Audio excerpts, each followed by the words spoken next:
Thank you, Dr. Cohen.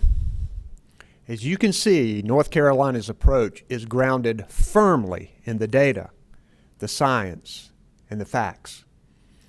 Because the combination of our indicators tell us that our trends are mostly decreasing or leveling, I've signed an executive order to move North Carolina into phase 1 of easing restrictions. This order begins Friday, May the 8th at 5 p.m. So what does that mean? First, I want to be clear. North Carolina's stay-at-home order will remain in place, but it'll be modified to allow more reasons for people to leave home and to allow for more commercial activity. Phase 1 removes the designations of essential and non-essential businesses. That won't be there anymore. Therefore, more businesses will be open.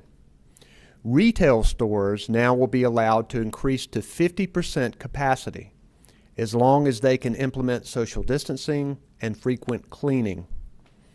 The order allows people to leave home to visit any business that is open, and it encourages parks and trails to reopen.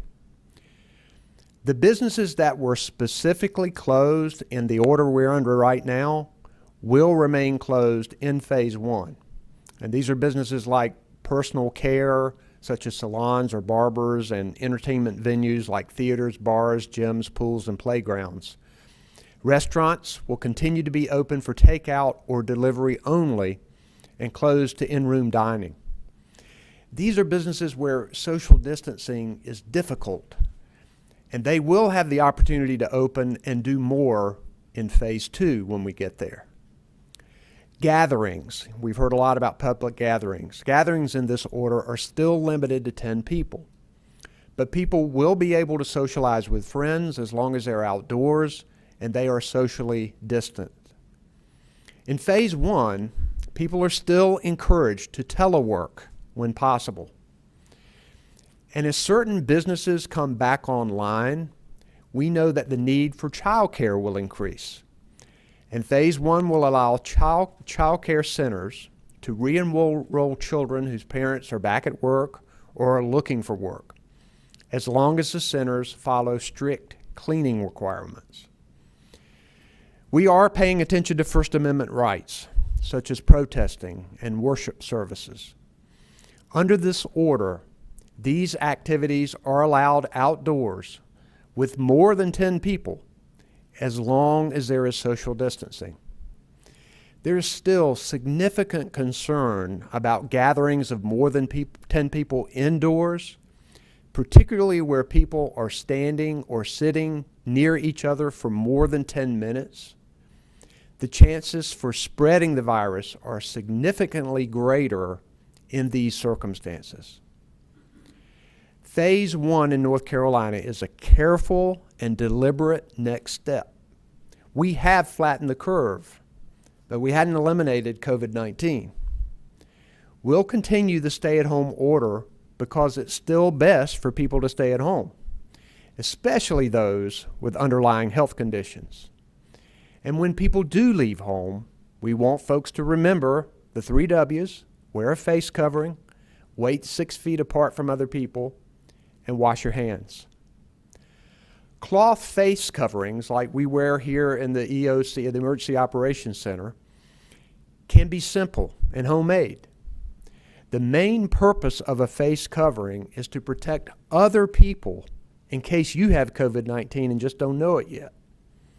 This protection works best if you also wash your hands and wait 6 feet apart from other people. This order that I've signed today, it will take effect on May 8th, and it is set to expire on May 22nd.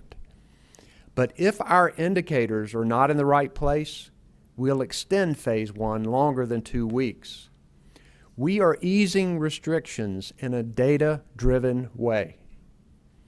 Now, I know people are eager to work and eager to play, but I know that people are also worried about how this virus could affect them and their families. Feeling that impatience and that concern at the same time is difficult and confusing. Phase 1 is designated And phase one is designed to be a limited easing of restrictions that can give people safe opportunities to socialize and boost parts of our economy while keeping important safety restrictions in place. You know, we can only boost our economy when people have confidence in their safety. Fighting this virus requires all of us to do our part. I've seen countless stories of North Carolinians looking out for each other as we work to make it through day by day. In fact, whenever you stay home or sanitize a grocery cart, go out wearing a face covering, stay physically distant, you are looking out for your neighbor. These stories about people give me hope. They remind me that even though we're not physically together often, we are still in this together.